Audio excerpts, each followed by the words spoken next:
You wanted to tell the stream what's up?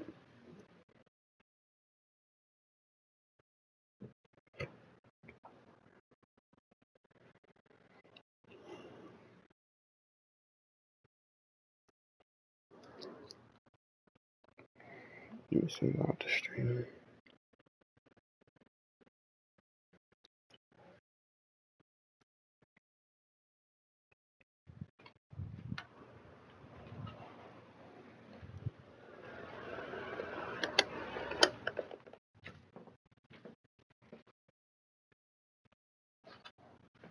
Yo, what's up, Stop? My man's.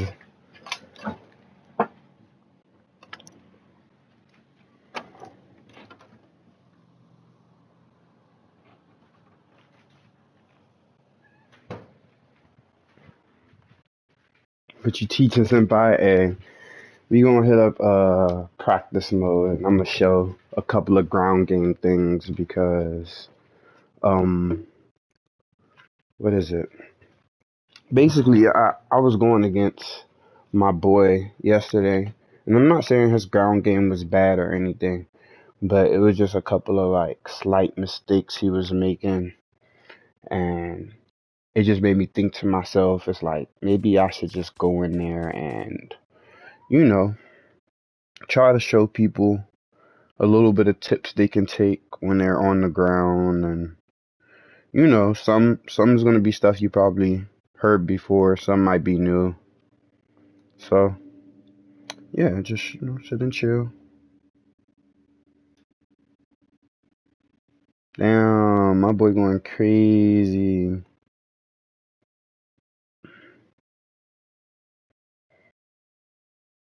I'm just sending this stream out real quick before we really start. You know, I'll be giving ground advice around here. My boy Boss Prone, what's up, bro? Shout out Boss Prone. Yeah, because some people really don't understand the ground game, believe it or not. Still something that's really tricky to people. You know, when to race subs, how to race subs, and what subs to race and what subs not to race. It's still fairly new to everybody. Shout out, Boss One. Thank you for your service. Not for real. Chilling was good. Hey, shit, bro. You already know. Like I said, we just gonna go over a couple of things. After we go over a couple of things, we gonna hop in ranked and try to run up a cool little streak before we, call the stream. But let's just start off right now. And I guess as people come in, they'll figure it out. All right. Boom. Let's try to just go somebody with like all the submissions and stuff. Um, Maybe we should do a different weight class. I know Ilya got everything except like the rubber guard. Yo, what up, Nato?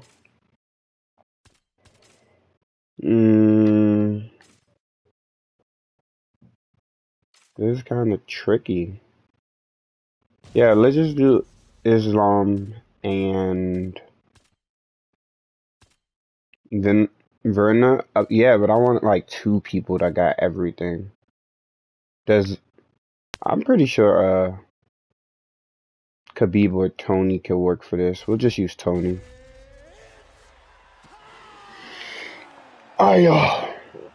So pay attention. Yo, what's up, Indian? Salaam alaikum. Pay attention, cause yeah, we could mirror match, but this works. This works. So boom.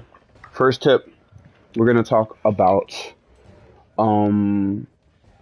ways you can go into double leg bailing people into like takedowns, cause I know certain people think there's only one type of way you can kind of like double leg somebody, and like all you think it is just pull in the mount or pick you up and slam you, and that's because all you do is play treehouse. You understand? Treehouse, that's like one of the main things he do, but there's like other things you can do to kind of like finesse the takedown. So boom, we're gonna Start off making Tony just throw a couple of jabs here. Keep in mind, the way you double leg bail somebody is if their stamina gets to about around where you see Tony's stamina is at. So about 2 punches is really all you need to double leg bail somebody. It's not about how much stamina you have. It's about how much stamina Tony has, your opponent, you know. I got you, bro. So boom. Of course, it's a double leg bail. So, oh my bad, I did it wrong. Drop him, drop him, drop him. It's a double leg bail. So of course you want to go in with the double leg. I keep going in with single legs. He switched stance on me. Let me give it a second. But yeah, so initially all you're waiting for when it comes to this, damn, that's a spear. All you're really initially waiting for, bro, is for his stamina to get to that point where you could just kind of get that free takedown on him. So boom. So seeing it was a couple of hits after, but we still got him into this position. So keep in mind, people could do numerous of things to you right here. They can pull you in the mount. They can pick you up and judo throw you, holding R1 and X. You know, the mount is R1 and square, I believe, or triangle. It could be either or. Or if they press L2, right? They press L2 and then they press the double leg takedown again.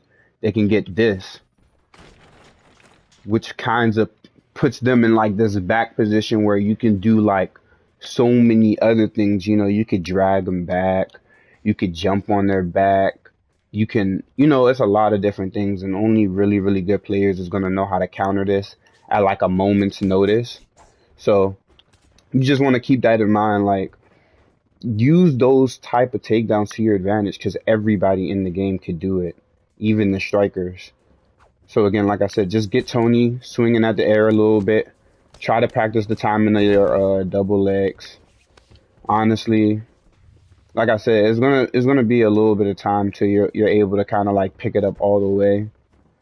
But like I said, you just gotta practice it. Hold on, I don't know why he swings like so repetitively and like till his stamina. Alright, this should be better. So boom, like I said, you shoot the double leg and you hold R2 to cancel it into this position. Then you would press L2, triangle and circle again, and you would get this. Okay? You could turn them around from the double leg bail, and it's just as good as a takedown as any other takedown, you know. Now, what else? I'm gonna show y'all how y'all could do different things out of it. Hold on.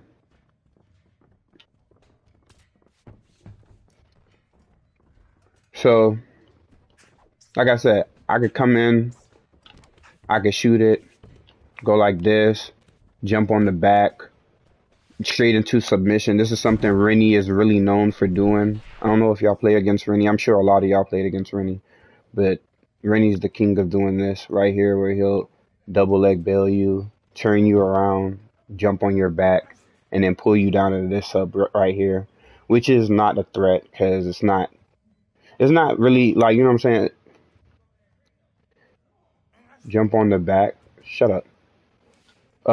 Keep in mind, as I told y'all before, bro, if somebody is trying to put you in a rear naked choke and you see them faking it a lot, you don't want to try to deny their fake, or you don't want to try to deny it even if you think it's happening. You want to go and try to race straight to half guard. As soon as you see this animation playing out, you want to either race straight to half guard, or if you know he's going to go for mount or something before, you know what I'm saying, your stamina gets to 0, because you cannot deny anything once you get to 0. Even if your opponent is at 0, you cannot. It's like about maybe, I would say, 0 to like 7% stamina. So it's a little bit more than 0 where you cannot deny. So keep in mind, you're gonna have to race when you get to a certain point. So if somebody is keep getting you to that low, you have to, like I said, you have to race. Even if he's going mount, you're gonna have to race it regardless. But if he gives you that stamina, like leeway, where he's going for it while you still have the stamina to deny, just keep in mind, when he's going for mount, he's going for that bottom arm. Always remember that. If he's going for mount, he's going for the bottom arm. And if he's going for the submission, he's going for the top arm. And like I said, either or, for me personally, I'll try to deny the mount because I've took time to learn the animation of the mount. So as soon as I see somebody going for my bottom arm like that, I'm just ready to deny down and get the position and, basically threaten them with my own submission or whatever the case may be. But that's just gonna come from you really having to like being here and learning the animations of like everything for the most part. So again, if Rennie gets you in this position, Rennie gets you in this position after shooting his little takedown and jumping on the back or whatever, and putting you in the sub. As soon as you see him doing this little fake and shit, do not R1 and up. I want you to go straight to half guard as soon as you see him do it. That is the safest way to play when it comes to a rear naked choke, okay? Don't even try to deny it because there's still stamina drains, and the rear naked is one of those ones that could drain a chunk of your stamina. So you want to stay as far away as possible from that. Cool. Moving on. Another one that people is an underrated thing that people can start using to their advantage. And I already know there's a lot of high level players that use this already. But when you're in this position right here, right? A lot of people's favorite thing to do is to try to roll in the full guard, right? So that's them going to this, right? And off of reflex, a lot of people try to like deny it, right? But keep in mind, you don't always got to go for a denial on this. You can really like treat it how, say if somebody's trying to go backside and all you got to do is flick the direction of them trying to go backside, you get side control. Think of this as the same thing. So when somebody's trying to go full guard on you, you can race towards back mount. So you're going to race towards the direction of the back mount while they're trying to go full guard. And keep in mind, you can really do this very late for the most part, and you're still going to get in half guard rather than full guard. And keep in mind, when you're in full guard, you don't get no control time. So you don't want to be in your opponent's full guard. It's kind of like really a waste of time or stall position. So if you can get half guard rather than full guard, I don't see why wouldn't you. And as you can see already here, this is a very fast animation. So unless you're either pre-denying it already or like you're pretty much, you know what I'm saying, like it's going to be very difficult to always get that deny 100% of the time. So yeah, keep in mind you can just always race towards backside during that moment and race towards back mount and you'll get half guard instead. I can't do it because I think I need a dummy to do some of these things, but if y'all just get what I'm saying, just let me know, because I know it might be a little hard for people. I'm trying to explain it in the best way I know how. I'm not gonna lie, and I'm trying to do these examples in the best way I know how, because I don't have anybody to assist me with this right now, So, let's see. That's something I've been picking up, racing towards back mount when somebody tries to go full guard on you. Let's try to go to some submission defense, shall we? We're gonna go. Tony's gonna go side control.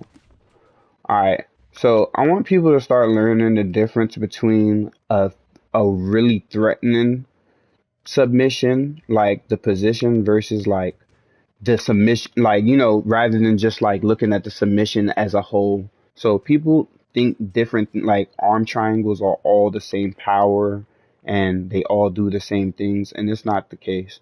If somebody puts you in an arm triangle and half guard versus somebody who's putting you like in an arm triangle and top mount, or an arm triangle because you went up and they trapped you with like the counter, that's totally different.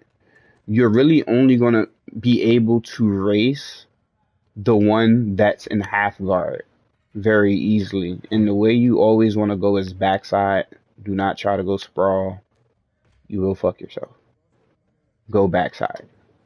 And yeah, basically, you'll get out of that for free for the most part against anybody, to be real.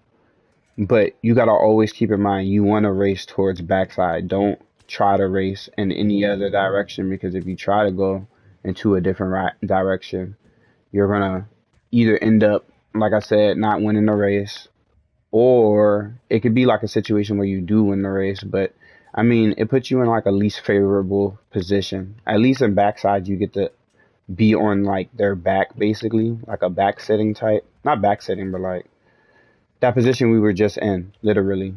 But on the other hand, you got north and south for the other one. I just much rather be towards like the back pause, you know what I'm saying? But all right, getting up. I already know all the sub counters, so I'm not gonna go over sub counters. That's not a thing. Like I said, when you get put in a sub counter, understand it's different than actually getting put in an actual submission. When you get put in a sub counter, that means that you pretty much have to either fake your way out of it till you get a stamina advantage lead, or you know, yeah, that's pretty much it. Because if you try to like race it, you're not going to be able to race a sub counter. Sub counters are really fast, all depending on what sub counter it is. Like, what is it?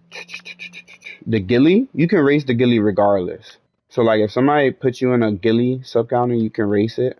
But like I said, it's a very tight race, and you just don't want to put yourself in those type of positions in the first place, right? So try to just know all the positions where you can get sub countered from, and don't put yourself in those positions, because yeah, it'll kind of like put you in way worse situations at the end of the day. Um, if anybody has any questions too, just let me know or throw something out there, because when I run out of things to talk about, we're just gonna go to ranked. But yeah, I just felt like some people felt like they needed to like know a couple of things, because I don't know. I feel like in this part of the game life cycle, I don't expect everybody to understand the ground game, but we're pretty far in it, and there's people that really understand the ground game to the point where they know how to exploit with it and do all types of crazy stuff, and you don't understand the ground enough, so you don't know how to stop these exploits. You're just like, oh, he's exploiting me, but it's like you know how to stop it, or you should be able to stop it. Um, Here's another tip for y'all, because I see a lot of y'all complaining about this shit. Is back sitting stamina glitch still a thing? It is. Somebody could continuously fake an arm bar on you, and if you keep biting on that fake, your stamina will get drained too. So, yes, that's why I'm telling you, it's positions you just don't want to let your opponent get to. So, I understand trying to get out of those positions, because nobody expects you to be perfect at the end of the day. Nobody expects you to be 10 for 10 from the field, right?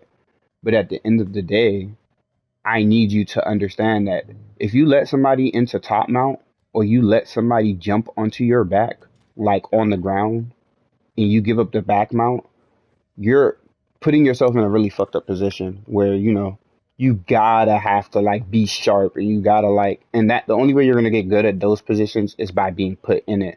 You're not gonna get good at that without, being put in those positions. Fortunate for me, I've been in that position enough where people put me in top mount enough and put me in back mount enough for me to understand the dangers of both. So those are like the two key things that I'm usually looking out for. Side control is cool. Keep in mind, you don't want to keep letting them get into side control, because side control for some people, like transitions are easy to deny. So you don't want to continuously try to like be put in side control, and then you're muscling your way out of it every time, because every time you muscle, you use a chunk of stamina, and stamina is your life. Like, believe it or not, you might think your head health is your health bar. No, stamina is your health bar. Believe it or not. Because if that stamina get low, it don't matter where your head health is at. You're going to be getting rocked left and right. Right? Right. Okay. So, for this one, people always complain about people doing this. They're like, bro, why everybody do the knee and belly? Why? It's like, at the end of the day, bro, there's a way of literally, and you, as soon as you see them going for this, just go up. Literally, just go up. As soon, make it a race thing and try to like practice it, or get a friend and go in a, you know what I'm saying, a fight, and like just practice ground transitions for the most part. If somebody's constantly going, you can race exactly stop. If somebody's constantly doing this to you, bro, don't. Oh, this dude's a dirtbag. He's a scum. Exploit. Like, shut the fuck up. Like, you can just race up as soon as you see him go for it, and you're gonna get it. It's gonna pull him into the animation, and they're not gonna have no choice but to have you in half guard. So don't be nervous if you see somebody just constantly just putting his hands on, like, yes, it resets GA, but keep in mind, like I said, as soon as you see him do it, you can just go up and it's going to force him to let you back in the half guard.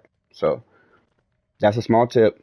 I know Stoff knew it, so I'm happy at least somebody knows it, but I'm tired of people telling me that, that's an exploit and it's not an exploit, bro. You're just dumb. I'm sorry.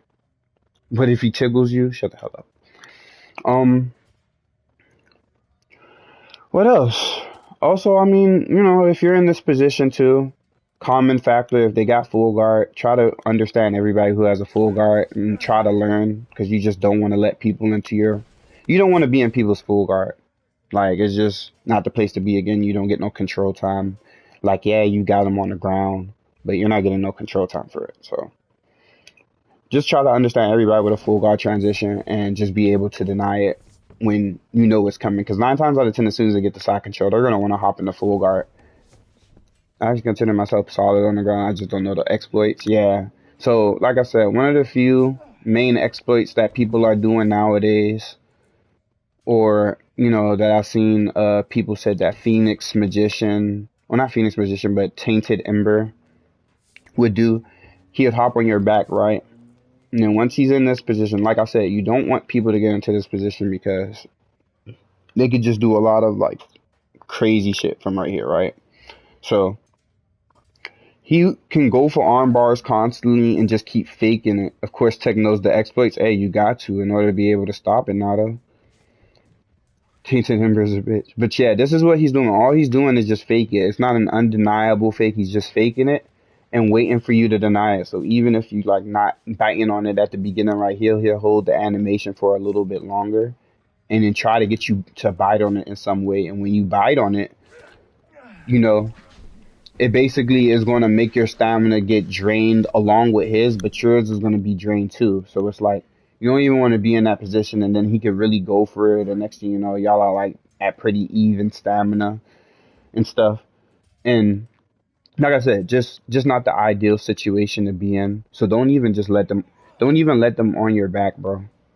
Like, don't give them the position where they can just take your back and do that to you. Like, it's okay if they get back sitting, because the most threatening thing they can really do out of back sitting, like realistically speaking, to a good player, the most threatening thing you could do from back sitting is put me in mount. So that's the main thing I'm looking out for when I'm in back sitting, right? Like, back sitting is not like a position that I gotta feel like I'm nervous in. Because keep in mind, like I said, we're gonna go back sitting right here. So boom, that transition don't really matter if you got good defense. Like, this is what I'm trying to tell you. I don't know if I haven't fought him since the beginning of the game, but I was going through my message and I was up there in the score on. Hold on, let me pull up chat. My thingy. But yeah, this is probably gonna be the last thing I'm gonna touch up on, unless y'all got like some questions. Like I said, the main thing is just practicing not letting yourself be put into these messed up positions. Because once you get put into these messed up positions, that's when you get pulled into this game, like this sick game that you got to play with them. And yeah, it's just not fun for nobody. Yo, what's up, Cam? I'm trying to pull up chat on my laptop real quick, y'all. Just give me a second. What's this L1 denial cheese that people talk about drains mass amounts of stamina? L1 denial cheese? I don't know. I think Treehouse is the only one that really goes through that, because Tree's the only one that really like tries to get the fight to the ground. So of course Tree's gonna notice everything that happens on the ground. For me personally, and for most of y'all don't really have to win fights by going to the ground. So it's not really that important. But it's a thing where apparently if somebody holds L1 and denies your transition, basically you lose a chunk of your stamina. I don't know how that works or how accurate that is. Like I said, I never did it, so I don't know how it works. But yeah, I had to come to class. Hey, shout out my boy. Yeah, I was updating the score every time I fought him. Oh, I'm dead. But yeah, this is the next one. Like I said,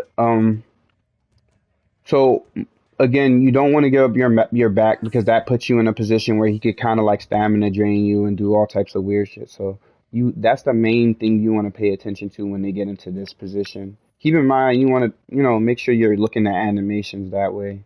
You know you can get to a point where you're just denying it just off of seeing what they're doing. The posture up is pretty quick, so unless you're expecting the posture up, that's going to be pretty free, and it also resets the timer. So yeah, but keep in mind if you got good defense from this position, which is the same as being put in knee on belly and side control, or even in top mount ground and pounds, you could just hold L1 and you could frame, or you can hold block, and you could still get a sweep or something from this position, which is why this position is not all that threatening. So keep in mind, like I said, just watch back mount. Back mount is the most dangerous thing. They can stamina exploit you. They can do all types of weird shit. Tactics with Tekk, I'm telling you. But keep in mind, they get you in back sitting, bro. This is always a position for me where it's like I'm comfortable in, right?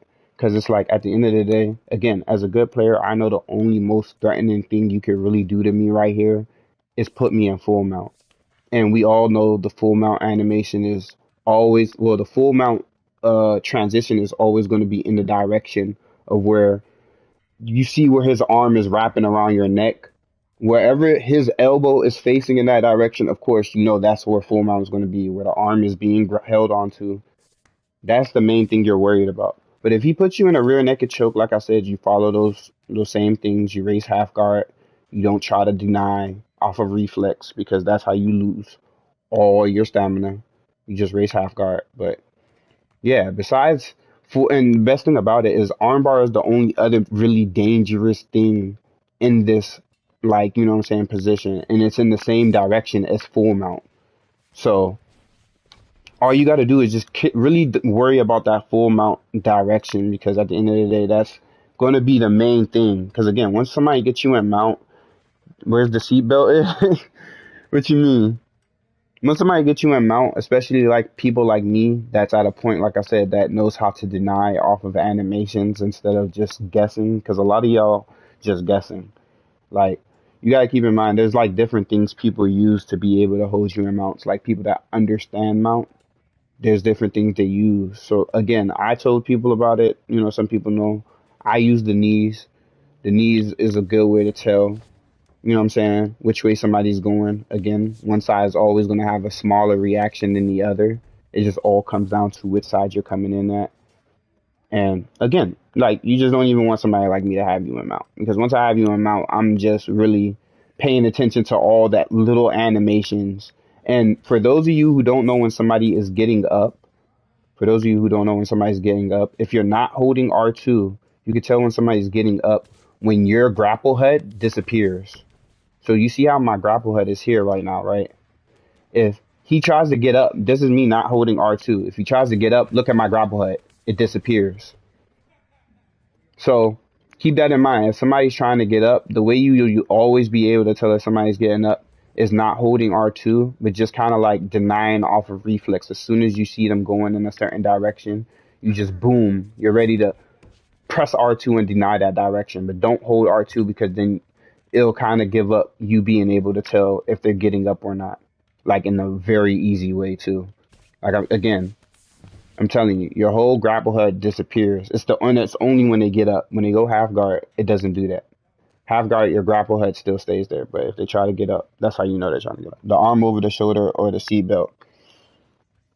Yeah, that's what I do low key. I thought I did it wrong. Guess not. Nah, you're smart. You're smart. You're smart. You're smart.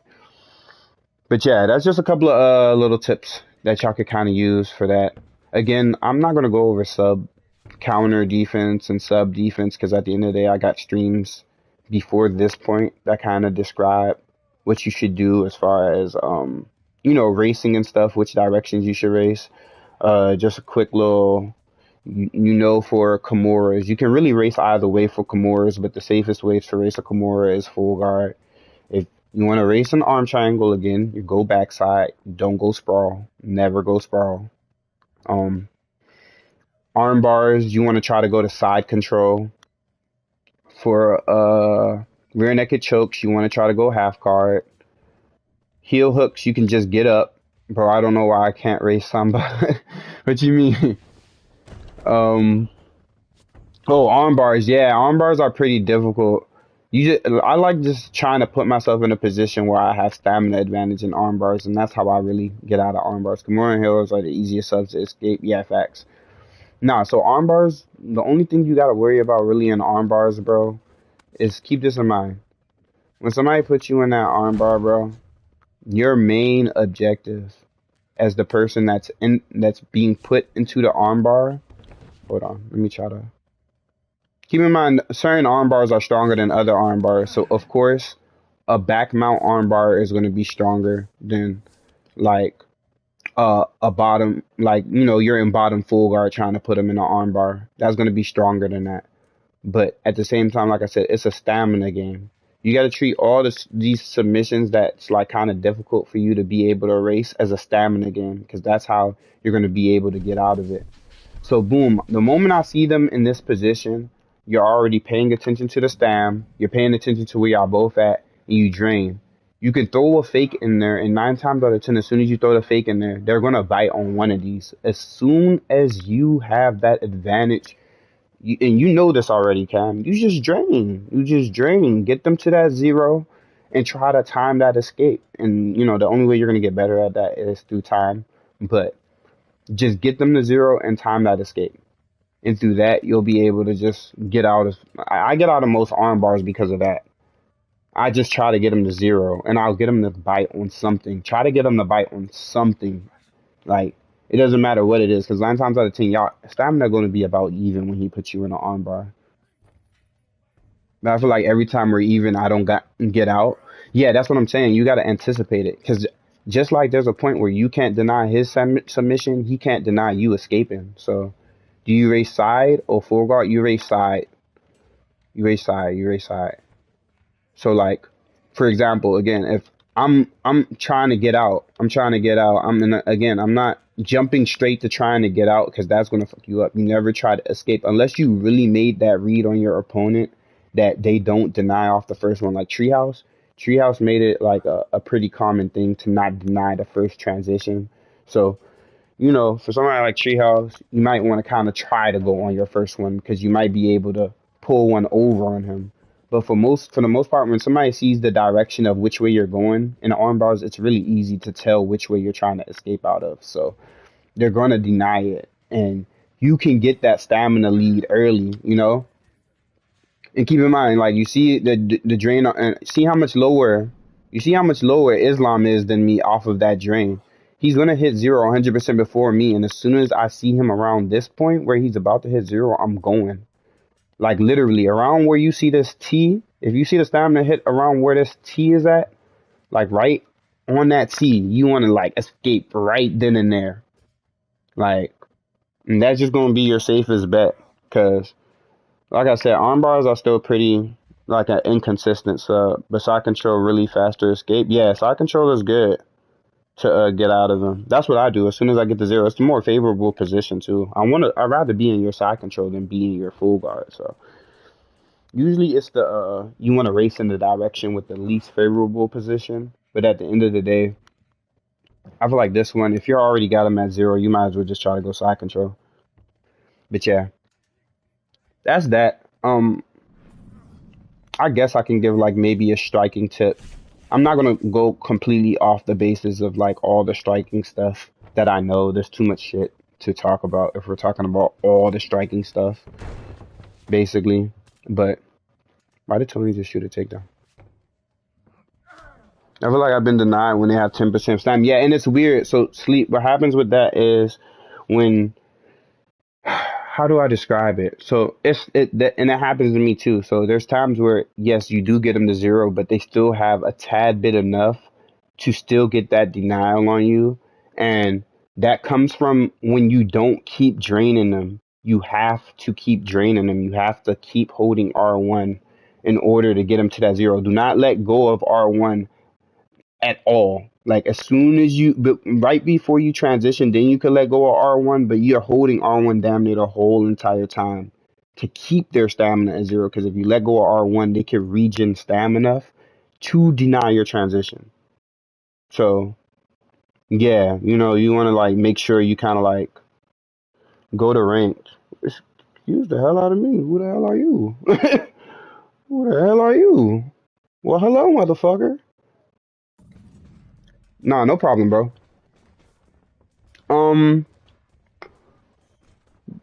so again, some striking tips I can teach because everybody's always trying to. It's no offense to you, bro, but you feel me? Just sit back, relax, grab a drink, grab some popcorn, watch. You feel me? Don't come in here trying to command your boy. That's not how it goes. But yeah, basically I'm trying to put people on the stuff that, what I'm saying, don't know probably certain things. I'm trying to help the community right now. Sometimes it's not always about me being on ranked and y'all just watching me beat a nigga ass. That's not helping y'all. You feel me? That's helping me because I'm getting points for it. Y'all just entertained by it. Y'all want to learn how to do this shit though. You feel me? Y'all want to learn it. So let me teach you it. You know what I mean? So again, I'm gonna start off by the first thing you want to know when it comes to striking is range and footwork. Those are the two main important things. Coming in and trying to learn striking is not about, oh, I can throw these combo, I can throw these combo. It doesn't matter what you can throw. It's about understanding what can hit and what cannot hit. So again, from right around here, I know the most he can really hit me with from this range is maybe like a kick at most, and he has to move forward to like hit me with that kick. So the game I like to play when I'm striking with somebody is I wanna stay the distance just as far away from them to the point where they have to move forward with the strike, basically, right? So for example, how to cheese, bro, somebody handle, bro. Like we not doing this. Like shut the hell up. Go back and watch. Like if you're not trying to watch and what I'm saying, learn something, you might as well just go ahead and dip. Nobody we not doing it. And first of all, you ain't even spell cheese right. So maybe you should go ahead and read a dictionary up and learn how to spell cheese. With your dumb ass. We're not even about to do that. You hear me? What the fuck? Okay. Seems like I beat a distance and to hit someone all the time. Exactly. And that's the thing. You want to always know your distance of where you can't. Let me restart. So we both have. Bro want to cheese but can't spell it. What the fuck wrong with you, big dumbass? Go find somebody else stream to be in.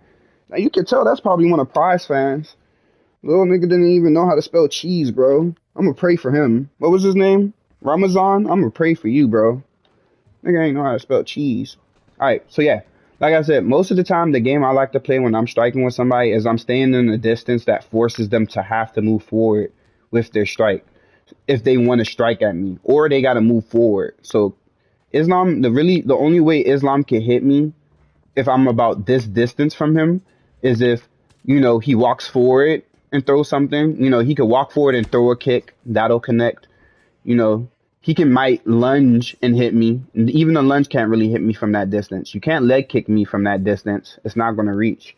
So it gives you a way of like being able to watch everything he's throwing without having to actually play defense on it, if you get what I'm saying. So you want to always kind of like find your way around this range right here. And so you'll be able to counter him. Keep in mind, he'll go for something, boom, I can counter him as soon as you do it. And invest into body work. Invest in the body work as early as possible. As soon as you see an opening where you can like, throw some body shots in there, throw those body shots in there. As soon as you see him make a mistake, that's why I'm saying I like this distance, because it's easy to punish them within that time. Give him 5 minutes, thank you, sleep. By the time the 5 minutes is over, we'll be in ranked anyway. So buddy old pal will be alright. He can stop bitching about me being on ranked. Y'all already know that's my pet peeve. And I don't like to, normally get like that with y'all and stuff. But at the end of the day, bro, y'all gotta understand, man. Nigga, I don't hop on here specifically to play ranked for y'all pleasure. I barely like playing ranked. I only play ranked for stream. Y'all see that. Y'all will literally see my record not change whatsoever unless I'm on stream. So don't come in here acting like I genuinely enjoy that shit. Like, oh yeah, come, you better go to rank. Somebody time Indian out. Somebody time Indian. Tired of this shit. But no, for real, it's like at the end of the day, ranked is cool and all, bro. But that's not something I genuinely enjoy doing. Like it's fun to like get a cool highlight here and there. Like, oh yeah, I just mixed his ass up, dumbass. Like, but that doesn't really matter to me. I don't really care about that, bro. At the end of the day, ranked doesn't help me in general. Like I'm past the point of ranked helping me improve my skills. All ranked does is make me have to learn how to deal with cheese better. That's the only thing rank teaches me at this point is how to deal with cheese better. It doesn't teach me how to be better. Rank gets boring after 10 fights, and that's why all y'all get is 10 fights from me. A stream. Y'all can go back. Is it the only y'all only get about 10 fights from me a stream. Like, I'm telling you. Alright. But yeah, like I said, that's the first main part of striking, right? Is understanding your distance of what can and cannot hit. And like I said, that's around here. You're floating around here most times. As soon as you see them make a slight mistake, you could go in. You could counter it. Like I said, you just want to use the fact that you can't really be touched to your advantage. Maybe step in, throw a body kick. Step in, throw a head kick. Like I said, you can switch them up. You can like just level change a lot. And as far as how people be seeing how when I be doing my moving body hooks and stuff, this shit right here, where I'm throwing my body hook, all I'm doing is moving in the direction of the arm I'm throwing. So like if I'm going to throw with that left arm, I'm going to move into like I'm gonna move up with my controller basically to throw it like that. And you could do it with the same direction like this, so it'll look like this. And the thing that makes this kind of special and why you would want to use this against your opponent, because right here you're stationary, so they can throw an uppercut and counter you easily, But if you're moving, see how far I hit him? See how far that's touching him? Like, you gotta use your moving strikes to your advantage to kind of like get that damage. You want to find that distance where it's kind of like you're catching him right at the end of your punches, and he's not going to be able to uppercut you no matter what. See, look. Okay, he's going to stop. But yeah, you're moving back in a way, but you're still hitting him. So you can't really like uppercut. Okay, damn. He was against the cage. Y'all like, nigga, that's false advertisement. You just busted his ass. No, he was against the cage that time. You got to understand. But yeah, if you're not against the cage and you moving in that way, like it makes it very difficult for your opponent to like. When I ask somebody to show how to cheese, everybody say we don't do it, and when I play, everybody cheeses. Yo, but I'm joking, brothers. Peace. I don't get what that means. Salam alaikum though, brother. That's the thing, bro. You gotta understand that as long as there's stuff in the game that people's able to exploit and cheese, complaining about it ain't gonna get you nowhere. Like, again, that's why people go on people like Pride all the time, because when it comes down to it, we're going to start a rank stream. I'm going to restart it. That way y'all can have all the information in this one video. Y'all can refer to this video. But yeah, after I explain this one last thing to y'all, bro, we're going to restart stream. But basically, you got to understand, bro, complaining about something isn't going to help you be able to handle it, right? So if I'm complaining that, oh, he keeps clinching me, and I'm just standing in his face like, clinch me. Of course he's going to continuously clinch me because you're standing right in his fucking face. You feel me? You got to keep in mind, you got to use stuff to your advantage. Oh, I can move my head. Wow, when I move my head from the center line, he can't grab me anymore. It's just small tips like that. Like, don't sit here and try to like come up with all these reasons why, oh, bro, he's doing this. And then you could start countering off on it. You could start, I'm going to clinch your ass back. You feel me? You could start doing all this stuff to them. You feel me? You got to understand that Yeah, they're clinching the hell out of you and they're taking advantage of something that's exploitable. Yes, the clinch is exploitable. But at the end of the day, boop, boop, boop, boop, boop, boop, boop, boop, boop. What's so hard about that? I just hit him like 10 times before he could clinch me once. Like, and then even then, when a clinch spammer is trying to clinch you 9 times out of 10 because he gets into this creepy mode where he's walking you down like Michael Myers. All clinch spammers got something disturbing going on in their head, but they just get to walking you down and then instantly into that clinch. Look, boy, let me tell you something. Just get the hell off of me, boy. Get the hell off of me. Use that push to your advantage. You get to that point, like I said, you don't want to be behind this black line, because if you're behind the black line, it's easier for them to like push you into the cage and all this extra shit.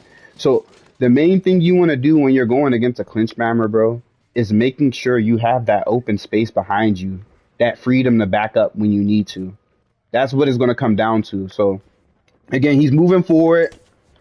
I'm making sure I can have space to back up whenever he's trying to grab me. Of course, it's not going to be 100 for 100 every time he grabs me, but at the end of the day, I can make it work and I can find that range and when he can't grab me.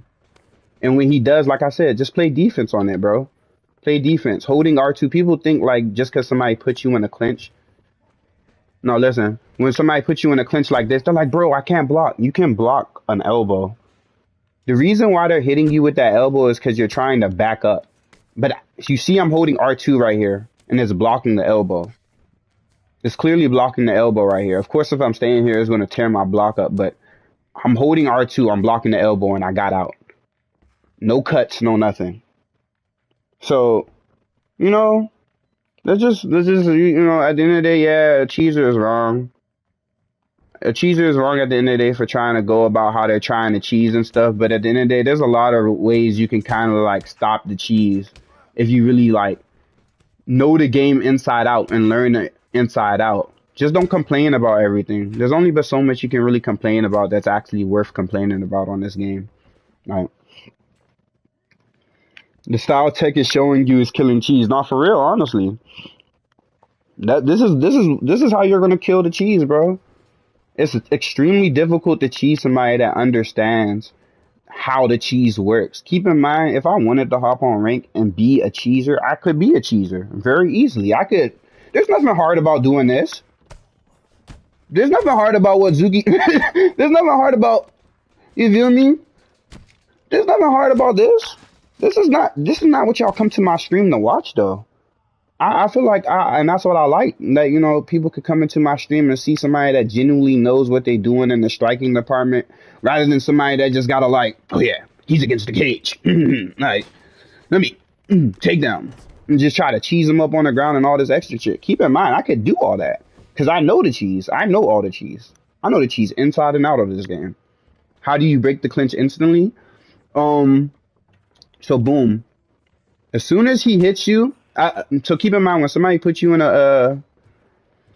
it doesn't work all the time. Keep that in mind. But you want to like, for me, the way I usually get out the clinch, and I explained this before too, is as soon as they put you in the clinch, you're at a frame advantage, right? So what that means is as soon as he puts you in that clinch, he can't hit you, but you can hit him. So as soon as he hits you, you can throw 1 or 2 punches, hold R2 and back out, and you'll be able to get out. Like that. 1, 2, R2 back out. 1, 2, back out. And keep in mind, you got to do this as soon as he grabs you. That way you can instantly get out. Like you're already getting that first priority of that hit, and then you're out. Boom, boom, out. Boom, boom, out.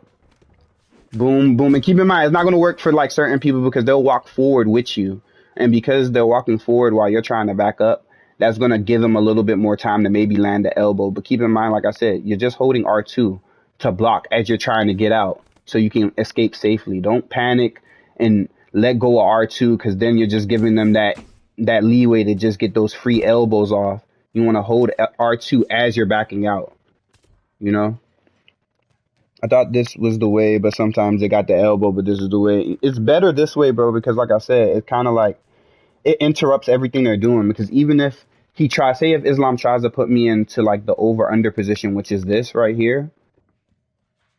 Um, the easiest way for me to, like I said, to stop it in general is throwing those 2 punches, because he can't even get me into this position if I throw those punches, you know? So like I said, as soon as he throws those punches, the first thing you're looking to do is throw those 2 and then escape. And then back out. Get out of his clinch range. You said, how do you stop knee elbow? I got you, Ramazan. I got you, bro. Knee elbow is not hard to stop, bro. Honestly, if you still have problems with knee elbow in UFC 5, I'm gonna just keep it a stack with you. I don't know. I don't know if you really got much hope left. But like knee elbow is just a thing where I mean, it's what it is, bro. Knee elbow. Like it's just a knee elbow. Keep in mind, you see what I'm doing right here. I'm not near none of that dumb shit he's doing. That's the main thing. If he's trying to knee elbow you, use your rangy attacks. Every time he tries to go for that knee, every time he tries to go for that elbow, just come in, enter in the pocket. You gotta time him. You gotta understand your opponent's timing when you're in here. Understand their habits. Boom, he just threw that elbow. I'm gonna go in like this. He probably throw it again. All right, cool. I'm gonna come in. I'm gonna throw a body kick this time. He try to do it again. Bet. I'm gonna throw a leg kick this time. Just use your different tools. Knee elbow is like not a hard thing to really stop. I'm not even gonna lie. Like if you're really getting beat up by knee elbows, which is why I hope one day, I haven't ran into Sinaloa. I seen Goat run into Sinaloa a lot, and I seen Crooks run into Sinaloa yesterday. I want to actually play Sinaloa to actually see if I actually can handle that type of play style, because reality of it is, bro, like I said, it's not hard to beat, bro. He's just knee, elbow, knee, elbow. Keep in mind, if you know when the knee's coming, just block it. You can literally just block down, block up top, and then get out the way of it. Again, use your long range tools. Don't try to be in his face. Most of the time, the only reason that somebody can knee elbow you is because you're standing right here in this fucking shit. You're literally right here in this shit. So why can't he knee bow you? Why wouldn't he knee bow you? Why wouldn't he clinch you? You're standing right here trying to pocket fight him the whole time. I'm a backup. As a fighter, if you understand real fighting, fighters know how to back up, use their space to their advantage. Boom, all right. He's coming forward. He's using that. And keep in mind, look how much stamina he's using off of trying to knee-bow me. Like, look how much stamina just went away off of him trying to knee-bow me. Like, trust me, this play style this is not a problem. I promise you. Because all you need to do is understand range, and nobody's going to be able to do anything with you. Yes, exactly, Cam. That's all it comes with, is just playing patient. Play patient against dudes like these. Let them feel like you're going to be right there, and you're not. You be right there, and then you're backing up. Boom, body kick. You be right there, you back up, body kick. You be right there, boom, I'm not. Body hit.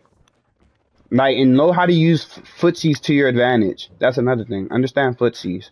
Know how to play the game of footsies. Like, boom, I'm in and out. I'm not attacking when I'm going in every single time, but I'm in and out. And I'm not doing a whole pattern of like in, out, in, out, in, out, because then they can pick up. Even smart and good players can pick up on a read if you're, if you got a certain rhythm with your in and out. So boom, I'm right here.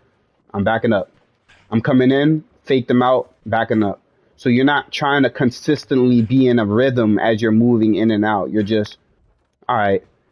One really good player that everybody knows is Crooks. Crooks is the king of doing that. Crooks will back up, and he's not going to continuously back up. He'll just back up and just look at you. He's going to back up and just look at you. And then he'll use his footwork, maybe circle out to the side, circle out to this way. And keep in mind, you can use, once you start kind of like using your footwork to kind of like start baiting things out, W stream. Hey, I appreciate you, bro, for feeling that way. I'm just trying to give a little bit of striking knowledge. Will you watch UFC 304 for sure, bro? You think Nas UFC is good? Yeah, bro. One of the best players to play this game, and I'm not trolling when I say that. Crook goes down to walk mode, and that's the thing, Crooks. And I'm not trying to take shots at anybody, because I think Crooks is a really good player. But one thing, when I was watching Crooks yesterday, and I was replay gang as well. One huge mistake that I've seen that he was making when he was fighting the people on his stream and rank, because I like to do that as well. Y'all got to understand, bro, that I like to study this game inside and out, because I feel like once you get to that point where you can study this game and just understand it from just being able to learn different styles and how they work, you can just literally look at how somebody's playing and tell exactly what they're doing wrong. And that's kind of what I was able to do yesterday. It's like for one fight, I saw Crooks was a woman's weight class, but um he went Rose Namajama. You feel me? Do you think John chill, Robert? He went Rose against a Grasso player, right? And he's like the whole time he's just in the pocket with this Grasso player with like Rose. Like he's in the pocket with this, you know what I'm saying? Grasso player. Keep in mind, you see right here, Grasso's a boxer. Rose is a jiu-jitsu person. Keep in mind, Rose doesn't stay still for anyone. Rose doesn't pocket fight. Yes, Rose is taught by Trevor Whitman.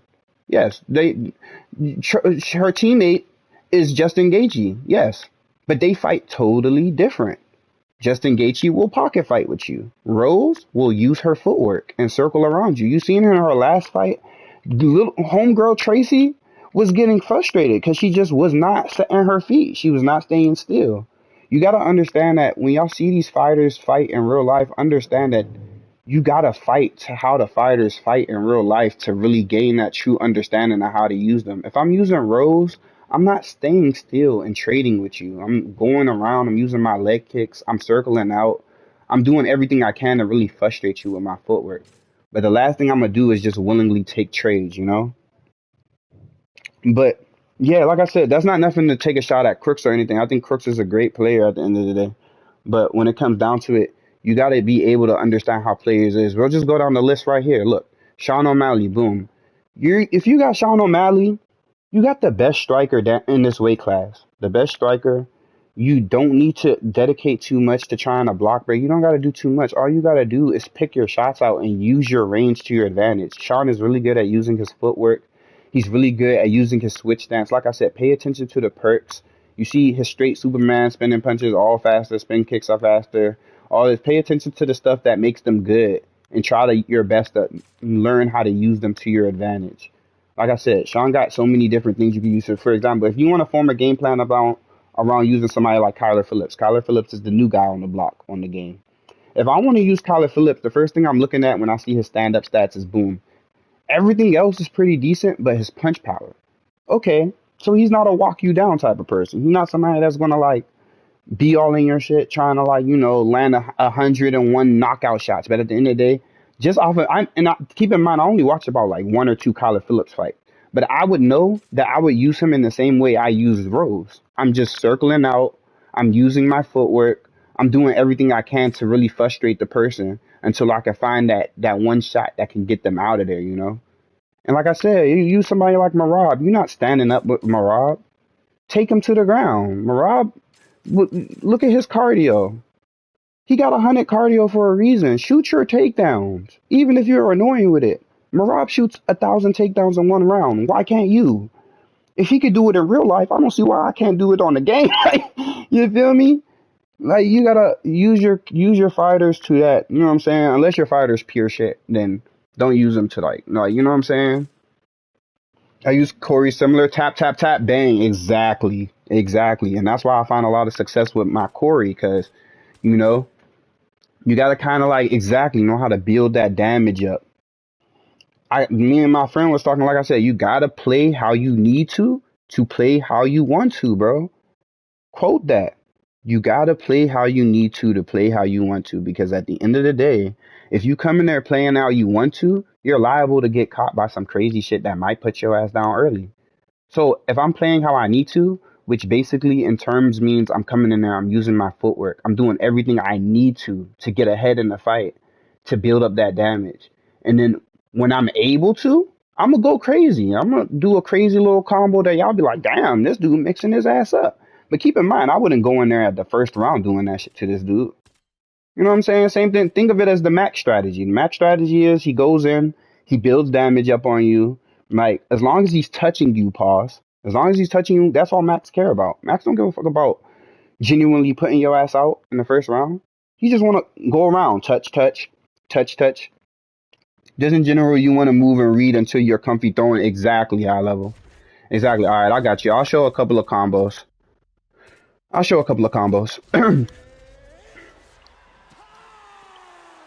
There ain't really no long combos I can really teach. Like I said, these are just like some short generic combos that y'all can just add to y'all arsenal. Simple shit, simple stuff, simple stuff. I'm not gonna go into the complicated stuff because I'm pretty sure y'all might not understand it that well. But um, one good one for level changing is you can go cross up top into a lead, into a body upper, into a body hook. So the way it's gonna look full speed is,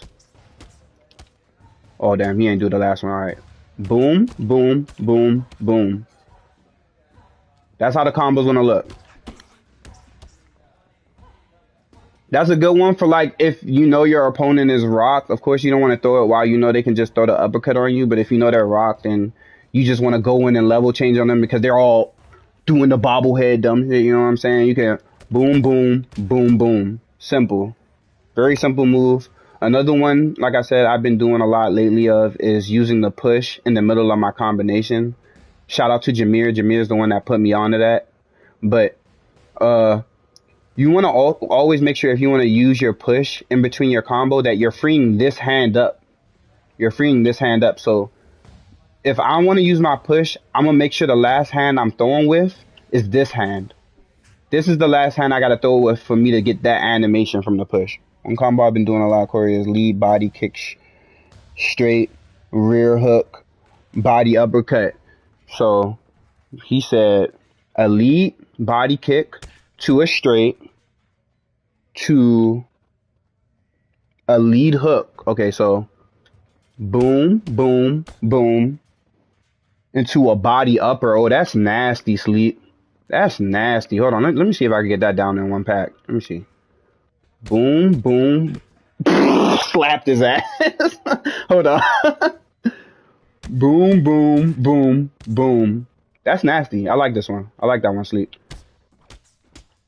Yeah, this one's good. That one's good. I might have to add that to the baggy bag. Appreciate you, Sleep. That's definitely in the baggy bag. Boom, boom, boom, boom. Oh my god, that's lousy. That's lousy. Yeah, it works well with Corey, and you know Corey's my favorite, so I think with slaps look better, yeah, but the slaps don't do no damage, so that's the only issue with that. Let's see. Everybody should know this combo. It's a general combo. A lot of people know how to throw, but it's really fast and it works really well. So you would go jab into a lead hook. So jab, lead hook into a cross. So it'll go jab, lead hook, cross into a lead upper. So boom, boom, boom, boom. You go boom, boom, boom, boom. Boom, boom, boom, boom. Emotionally damaged, you can feint lead body hooks into a straight and it looks really fluid. Lead body kicks into a straight. Oh, yeah, yeah. Oh, yeah, I already know about that. That's another thing. So, like, if y'all want to, like, learn how to close the distance too better, too, y'all can use y'all lead leg kicks to try to close that distance, kind of, to, like, you know, get them to think low and then you can come in with a cross. Or, like Sleep just said, you could just, like, feint your lead body into a straight or something. But, yeah. Um, There ain't really too many combos that I could really teach you. Like I said, everything that I do, it's just off the muscle. I'll just think about it during a moment's notice. My boy Pan, what's up, brother? But yeah,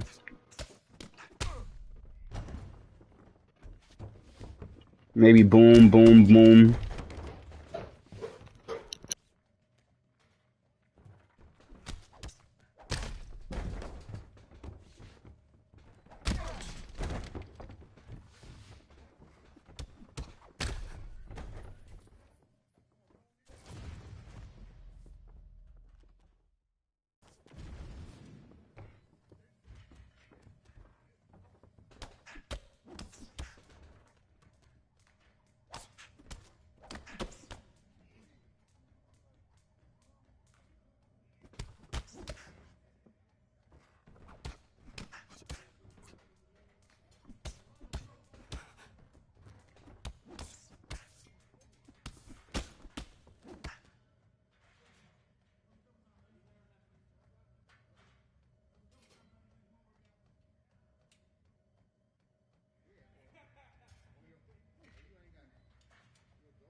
Did they fix rank? They didn't, pan.